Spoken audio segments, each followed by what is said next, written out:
எங்கள் ஜேர்னியில் main thing அப்பா அம்மா போத் டாக்டர்ஸாக இருந்தாலும் அப்பா குவிட் இஸ் ப்ராக்டிஸ். ஏன்னா என்னோட ட்ராவல் பண்ண நல்ல டோர்னமெண்ட்ஸ் நல்ல நார்ம்ஸ் நெக்ஸ்ட் லெவல் போகணுன்னு அப்ராட் போய் ஆடணும். யூரோப்பில் மோஸ்ட்லி இந்த நார்ம்ஸ் அச்சீவ் பண்ணுறதுக்கு நிறைய சான்சஸ் இருக்கும். அங்கே போய் ஆடுறதுக்கு ஆப்வியஸ்லி இந்த ட்ராவலோட அந்த காஸ்ட் இருக்கும். அப்புறம் அந்த டைமில் எங்களுக்கு ஸ்பான்சர்ஸ் இல்லை. So it was our own money.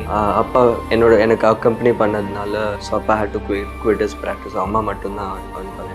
So அந்த மாதிரி பார்த்தா கிளியராக அட் சம் பாயிண்ட் அப்போ எந்த மாதிரி ஹெல்ப் கிடைச்சது? அந்த பாயிண்ட்ல எங்களுக்கு ஸ்பான்சர்ஸ் யாரும் இல்லை. But when we were really struggling எங்களோட அப்பா அம்மாவோட ஃப்ரெண்ட்ஸ், எங்களோட ஃபேமிலினே சொல்லுவோம். அப்பா அம்மாவோட பேட்ச்மேட்ஸ் பேசிக்கல அவங்க வாலண்டியர் அவங்க ஸ்பான்சர் பண்ணி என்ன அப்ராட் டோர்னமெண்ட்ஸ் ஆட வச்சாங்க. ஸோ அந்த மணியில் நாங்கள் அந்த சப்போர்ட்டில் நாங்கள் ஆடின டோர்னமெண்ட்ஸில் எனக்கு I manage to perform, I manage to get titles and GM ஆனப்புறம் இட் வாஸ் ஸ்லைட்லி பெட்டர். நம்ம வந்து சொல்கிறோம் செஸ் தானே, அது ஒரு அந்த கேம் வந்து ஒரு சின்ன போர்டு 200-300 ருபீஸ்க்கு அதை வாங்கி விளையாட ஆரம்பிச்சிடலாம் வீட்டில் அப்படின்னு சொல்லுவோம். But how costly this game is, அப்படி ஒரு விஷயம் இருக்குல்ல. இப்போ இண்டிவிஜுவலாக நீங்கள் போய் ஒரு ப்ராக்டிஸ்க்கு போகிறீங்க, இவ்வளோ டைம் நீங்கள் ஸ்பெண்ட் பண்ணுறீங்க, உங்களுக்கு வந்து கற்றுக் கொடுக்குறாங்க அப்படின்னா, ஸோ அது எவ்வளோ காஸ்ட்லியான ஒரு கேமாக இருக்குது, அது எல்லாராலையும் பர்சீவ் பண்ண முடியும்னு நீங்கள் நினைக்கிறீங்களா?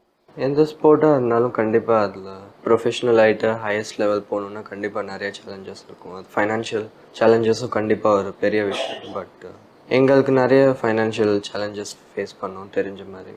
பட் எங்களுக்கு அந்த டெடிகேஷன் வில் பவர் இருந்துச்சு. ஸோ எவ்வளோ சேலஞ்சஸ் வந்தாலும் என்னோட அப்பா அம்மா என்னோட டீம் என்னால் அதை ஓவர் கம் பண்ண முடிஞ்சது. கண்டிப்பாக செஸ்லையும் ஹையஸ்ட் லெவல் போகணுன்னா ஹையஸ்ட் லெவல் ஆஃப் ட்ரெயினர்ஸ் இருக்கணும். அப்புறம் ட்ராவல் பண்ணுறதுக்கு அதெல்லாம் நிறையா இருக்குது. பட் இப்போ கரண்ட்டாக இந்தியாவில் செஸ்ஸுக்கு நிறைய சப்போர்ட் கிடைச்சிருக்கு. நிறைய கார்ப்பரேட் ஸ்பான்சர்ஸ் வராங்க, கவர்மெண்ட் நல்லா சப்போர்ட் பண்ணுறது. ஸோ இப்போதைக்கு பார்த்தீங்கன்னா கிளியராக தெரியுது செஸ்ஸில் நிறைய பேர் வராங்க, செஸ்ஸில் பிரைட் ஃபியூச்சர் இருக்குது. அப்பா அம்மா நம்ம மேலே நம்பிக்கை வைக்கிறத தாண்டி அப்பா ஃப்ரெண்ட்ஸ் இல்லையா, ஸோ அவங்க வந்து முன்னாடி வந்து ஹெல்ப் பண்ணியிருக்காங்க. அப்படிங்கிறப்ப அவங்களோட ரியாக்ஷன்ஸ்லாம் ஆஃப்டர் திஸ் விக்ட்ரி, இந்த மாதிரி ஒவ்வொரு விக்ட்ரியும் வரப்போ எப்படி இருக்குது? ஏன்னா அப்பா அம்மா பண்ணுறது பெரிய விஷயம் கிடையாது, ஃப்ரெண்ட்ஸாக வந்து உங்களை கான்ட்ரிபியூட் பண்ணி உங்களை இன்னொரு நாட்டுக்கு காமிச்சு, அண்ட் வி ஹியர் தட் நீங்கள் ஏர்போர்ட்டெல்லாம் படுத்து தூங்கியிருக்கீங்க தங்க இடம் இல்லாமல், அப்படிங்கிறதெல்லாம் எங்களுக்கு தெரியும்.